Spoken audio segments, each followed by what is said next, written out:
Sa puntong ito, makakapanayam natin ng dating Presidential Spokesperson ng Administrasyong Aquino at political consultant na si Edwin Lacierda. Edwin, thank you very much for being here. Magandang gabi, Pia. Oo, and yeah, we're going to, people must be wondering, why are we standing in front of the screen? You know, Yeah. you'll find out very soon. But Edwin, before anything else, just a little bit, parang disclosure lang, no? You are campaigning for Lenny. Lenny. Yes. Of course. Lenny, and you know, people have been wondering, where have you been? Where, you know, with the businesses you put up, etc. Oh, okay. I have a communications company. It's called DDI, Strategic Communications. And then I co-founded a fintech company. It's called Paymongo. It's an online payment gateway. And then I also have an entertainment startup with Viva Films. It's Klig.ph. Wow, Viva Films, ha? Showbiz ka na pala ngayon. Okay, so, all right. The reason why you're here is because, well, you're going to be explaining a few things, and we're going to be showing it on the screen. No? So let's begin with this. There was this a post on Twitter by a, let me read it very quickly, by a Jerry Kakanindin, and he said here, very quickly, and let's show it on air, no? For BBM to garner 56% of the votes on May 9, he has to win all 16 million votes. Duterte won, of course, in 2016, plus all the 9.1 million votes Poe, meaning Grace Poe, won, plus all the 5.4 million votes Jojo Binay won, plus all the 1.4 million votes Miriam Defensor won, plus all the 4 million new voters. Diba? Imposible yan, he says. And Edwin, I understand that you replied to this tweet. Yes. And you did parang a computation of sorts. And that's what you're going to show us now. Right, right. The situation here right now is, first we have to understand what's the base of the total registered voters. No? So every year, every 3 years, the COMELEC publishes, they have registration, so the voters list, the voters base go up. In 2022, there was a registration that went on, so that, I'll put it TRV, total registered voters. It's 65, I'll just round it off, no? Yeah. 65.721 million. Okay. Okay? So that's around 65,721,230 voters, all in all. This is the 100% base. Yeah. Okay? Okay. But normally, when you go elections naman, not everyone votes, you know. Either somebody died, got sick, Yeah. got tired, got lazy, Yeah. panalo na yung kandidato ko, Panalo na talo yung na yung kandidato. kandidato ko, yung Okay. mga ganun. Different reasons, no? Yeah. So what's the basis for we go historical. Historically, or at least in 2016, pag presidential, maraming bumoboto yan eh. So in 2016, and we're using that base, the turnout of 2016 is, the turnout rate is 82%. 82% of 65.7 million, which is 53.891 M. At mataas na yung 82, Mataas na yan. Diba? Last 2016, mga 81.98, we just rounded it off. Now, the expectation, I think, under COMELEC, nag-announce sila, they're expecting something like 80% because of the COVID. But if you're looking at the passion of the supporters, the voters, I think the COVID is quite irrelevant. At saka mukhang wala pa namang surge, no? Yeah, Huwag sana magkaroon ng surge. Yeah. Because everybody's thinking after elections pa naman yon. Yes, at saka ang dami ng rallies na ginagawa, malalaking mga rallies. Mukhang wala tayong nababalitaan. Octa was saying, mga 1,000 ang mga rate, no? All right. So Okay. we're looking at 82%. Now, I'm using now pulse numbers. Alam mo, pag itong mga 82, mga percentage yan, you don't really feel, ano pa talaga yung numbers na yan? So when you convert that into numbers, what you will see, let's say, in the case of Pulse Asia, Bongbong is at 56%. That is equivalent to 30.179. Yeah. Okay. 179 M. No? All right. Now, where is this 56? Is this 56% of 65? No, it's 56% of 53. Because this is the turnout rate. So we're computing the 56% based on this one. Para at least alam natin what's the total number who's going to vote, because we're assuming there's a turnout rate of 82%. Now, in Lenny's case, it's, sorry.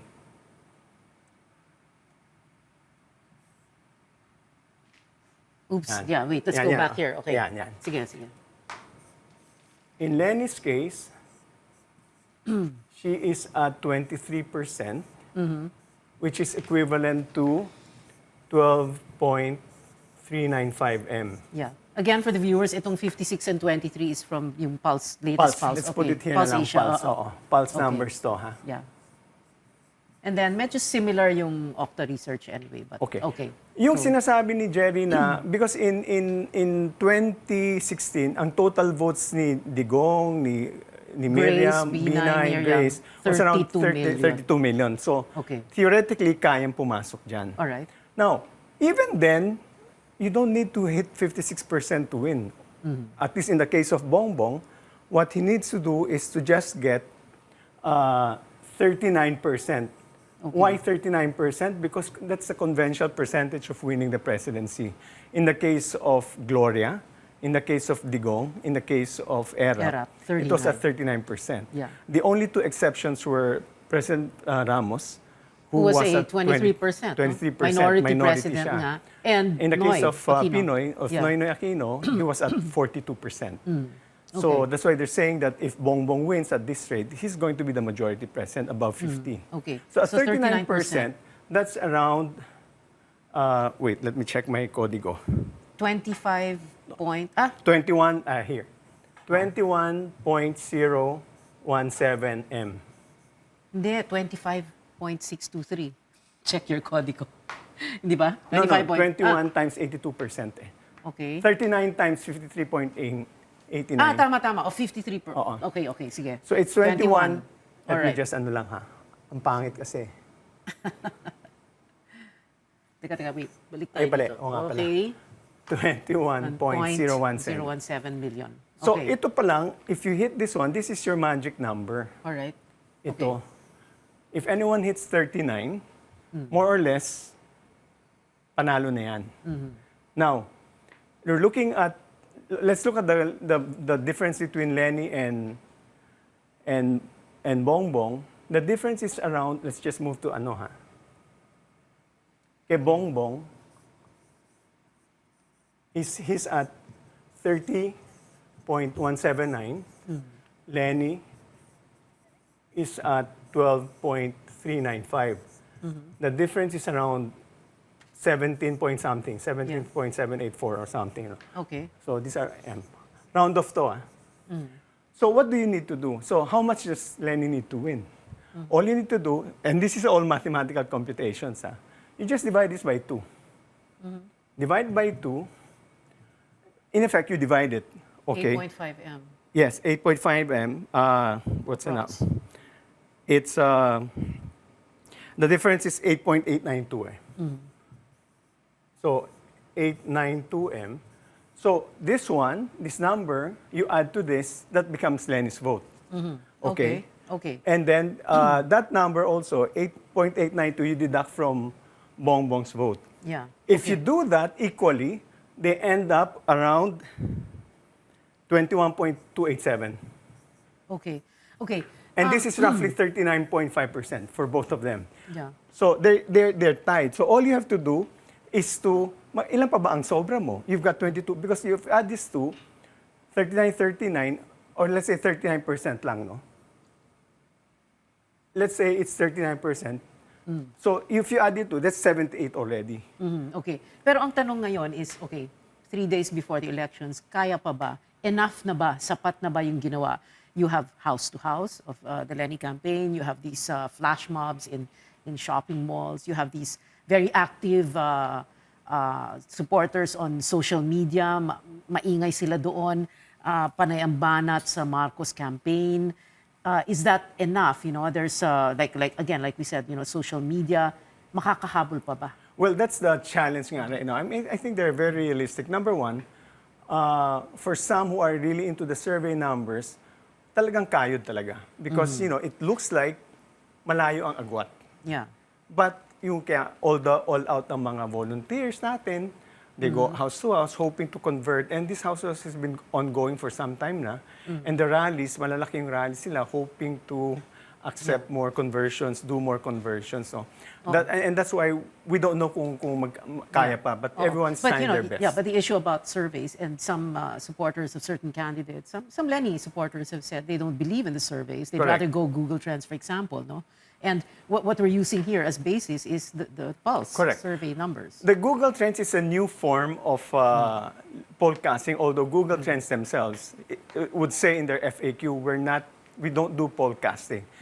But however, there are a number of countries and elections, they've already said that it can predict elections. Now, I have no idea, it's the first time I'm exposed to Google Trends. All I know is that Google Trends, for instance, it aggregates all searches, and Google search is basically sentiment agnostic. It means it doesn't show your preference. Yeah, but because you could search for someone you like, you could search for someone you hate. That's for correct. Example. But even if you search for something, let's say if you type Lenny Robredo, it doesn't say anything. I mean, what are you looking out for? And then suddenly all this comes, whether positive or negative would come out. Okay. But it also depends on who crafts the rules of their AI. For instance, in one company, they look at engagement equivalent to preference. It's not just, if I type, it's not just interest for them. Yeah. Pwede ng preference yan. For instance, in Facebook, they click on the engage, the smiley, Okay. preference na yun. Okay. So, Edwin, my final question is, kanina nga, di ba, makakahabol pa ba si Lenny, no? Is there still a chance, despite the 30-point gap, no, doon sa surveys, both PULSE and Okta and all the others, may chance pa ba? Or, for example, for Isko or Manny, no, they're talking about, ako yung dark horse, di ba? Is there going to be an upset? Or do you think, given your years of experience in politics, Given and our years of... yeah, our years, what do you think? Well, in terms of sina Isko, sila Lacson, medyo mahirap na yan talaga. Yeah.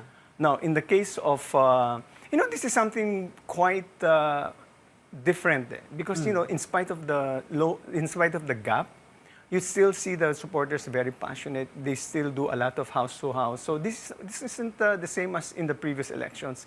So and plus also there's Google Trends because it presents a different perspective on the leads of both candidates. So there's hope, there's really passion, and of course the saying of Robert Burns, in case those people who are already confident with Marcos, he will say, the best laid schemes of mice and men gang af agley. So they often go awry. But, we don't know. But it's really, in the universe of possibilities, anything can be possible. In the universe of possibilities, but hope and passion, of course, you need to convert all those That's correct. millions of soft voters. No? That's correct. Edwin, thank you very much for being here. And thank you for that Math 101. Susunod